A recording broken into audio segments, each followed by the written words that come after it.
আসসালামু আলাইকুম। শুরু করছি জনপদের খবর, সাথে আছি মোহাম্মদ রাইহান।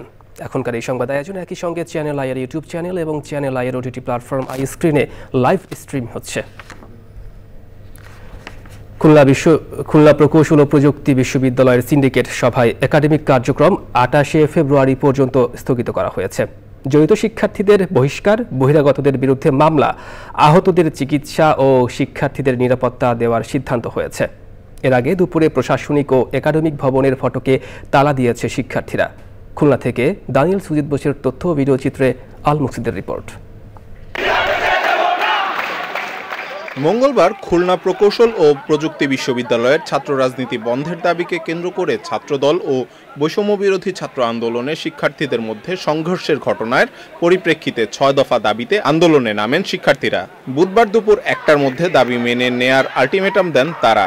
দাবি না মানায় বিশ্ববিদ্যালয়ের সকল প্রশাসনিক ও একাডেমিক ভবনে তালা ঝুলিয়ে দেন আন্দোলনরত শিক্ষার্থীরা। তারা যদি আমাদের সামনে এসে তারা একটু বিনয়ের সুরে আমাদের সাথে যদি এই বিষয়টা হ্যান্ডেল করতো, এটা অনেক আগেই সমাধান হয়ে যেত। যেমন, বাবা আমরা তোমাদের সব দাবি দাওয়া মেনে নিচ্ছি, আমাদেরকে একটু সময় দাও, তারা এই ধরনের কোনো রকম কথাবার্তায় তারা বলেনি। তো আমরা এখন একাডেমিক ভবন, অ্যাডমিনিস্ট্রেশন বিল্ডিং এবং সবগুলো ডিপার্টমেন্টে তালা দিয়ে দিয়েছি। আমরা এখন যতক্ষণ না পর্যন্ত আমাদের দাবি মানা হবে আমরা বিক্ষোভ চালায় যাব। আমরা যখন স্যারদের কাছে আমাদের দাবি উত্থাপন করছি, তখন স্যাররা আমাদের দাবি মেনে নেয়, উল্টা আমাদের উপর দোষারোপ করছে। সেজন্য আমরা আমাদের দাবি সম্পূর্ণ আদায় না করা পর্যন্ত আমাদের যে একাডেমিক কার্যক্রম আছে, প্রশাসনিক কার্যক্রম আছে, সবগুলা অনির্দিষ্টকালের জন্য আমরা বন্ধ ঘোষণা করতেছি। উদ্ভূত পরিস্থিতিতে সিন্ডিকেট সভার আয়োজন করে প্রশাসন। সভায় একাডেমিক কার্যক্রম 28 ফেব্রুয়ারি পর্যন্ত স্থগিত করার পাশাপাশি শিক্ষার্থীদের অধিকাংশ দাবি মেনে নেয়ার সিদ্ধান্ত হয়।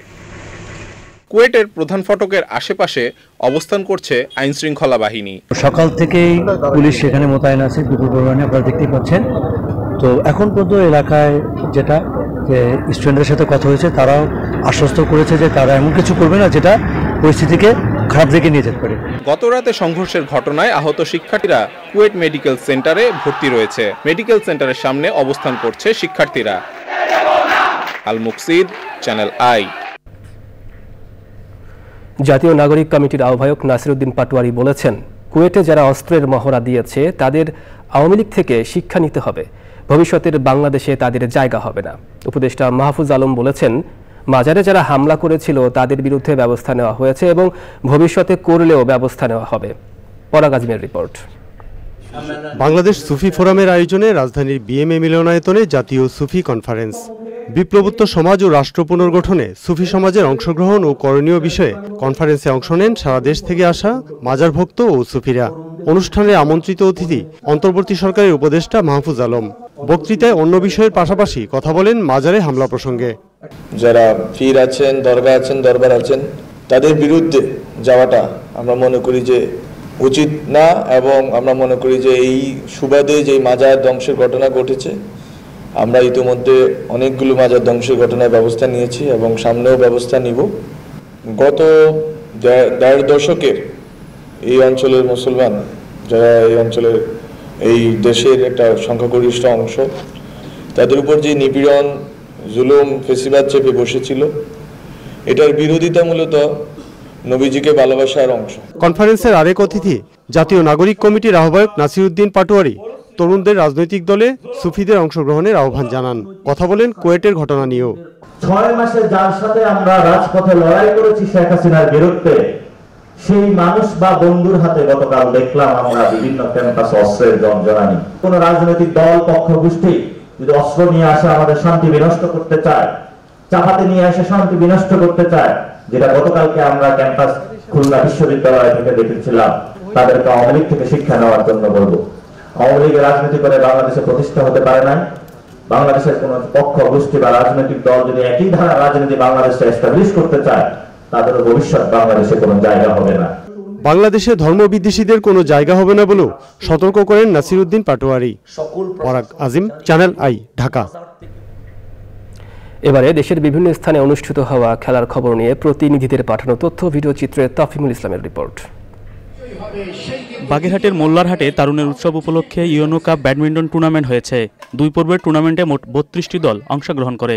প্রথম পর্বে দেশি বিদেশি খেলোয়াড়দের সমন্বয়ে 16টি দল এবং দ্বিতীয় পর্বে মোল্লারহাট স্থানীয় খেলোয়াড়দের নিয়ে 16টি দল টুর্নামেন্টে অংশ নেয়। চুয়াডাঙ্গার দামুড়হুদা উপজেলার মুস্তারপুর যুব সমাজ আয়োজিত ক্রিকেট টুর্নামেন্টে উত্তর চাঁদপুর ক্রিকেট একাদশ চ্যাম্পিয়ন হয়েছে। 14 ওভারে নির্ধারিত খেলায় টস জিতে প্রথমে ব্যাট করতে নেমে 145 রানের টার্গেট দেয় উত্তর চাঁদপুর একাদশ। জবাবে দেউলিয়া শুভ সংঘ একাদশ 5 বল হাতে রেখেই 126 রানে অল আউট হয়ে যায়। কক্সবাজারে তারুণ্যের উৎসব উপলক্ষে ইয়াং টাইগার্স অনূর্ধ্ব 14 ক্রিকেট জাতীয় টুর্নামেন্ট হয়েছে। উদ্বোধনী অনুষ্ঠানে প্রধান অতিথি ছিলেন ভারপ্রাপ্ত জেলা প্রশাসক নিজামউদ্দিন আহমেদ। 10 দিনের টুর্নামেন্টে দেশের 16টি ডিভিশন অংশ নিচ্ছে। রাজশাহীতে আরাফাত রহমান কোকো স্মৃতি টি-20 ক্রিকেট টুর্নামেন্ট শুরু হয়েছে। উদ্বোধনী অনুষ্ঠানে প্রধান অতিথি ছিলেন বিএনপির চেয়ারপারসন বেগম খালেদা জিয়ার উপদেষ্টা মিজানুর রহমান মিনু। 10 দিনব্যাপী ক্রিকেট টুর্নামেন্টে মোট 6টি দল অংশগ্রহণ করেছে। জীবনকে ভালোবাসুন, মাদক থেকে দূরে থাকুন ও মাদককে না বলুন। মাদক বিরোধী প্রচারণায় তারুণ্যের উৎসব উপলক্ষে নতুন বাংলাদেশ গড়ার লক্ষ্যে টাঙ্গাইলে সাইকেল র্যালি হয়েছে। উদ্বোধন করেন অতিরিক্ত জেলা প্রশাসক মোহাম্মদ আব্দুল্লাহ আল মামুন। তাফহিমুল ইসলাম, চ্যানেল আই। ফরিদপুরের আদমপুর এলাকায় পৌরসভার বর্জ্যের ভাগাড়ে 2 সপ্তাহের বেশি সময় ধরে আগুন জ্বলছে। বর্জ্য পুরানোয় উৎপন্ন বিষাক্ত গ্যাস ও কালো ধোঁয়ায় অতিষ্ঠ 3 গ্রামের হাজারো বাসিন্দা। বিরূপ প্রভাব পড়েছে প্রাণ প্রকৃতিতেও।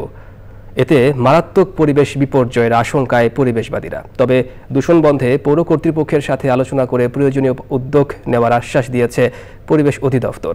ফরিদপুর প্রতিনিধি শাহাদাত হোসেন তিতুর তথ্য ভিডিও চিত্রে আফরোজা হাসির রিপোর্ট। শহরের অদূরে আদমপুরের 5 একর জায়গা জুড়ে পৌরসভার বর্জ্যের ভাগাড়ে রাখা হয়েছে বাসাবাড়ি ও বাণিজ্যিক এলাকা থেকে সংগৃহীত বিপুল পরিমাণ বর্জ্য।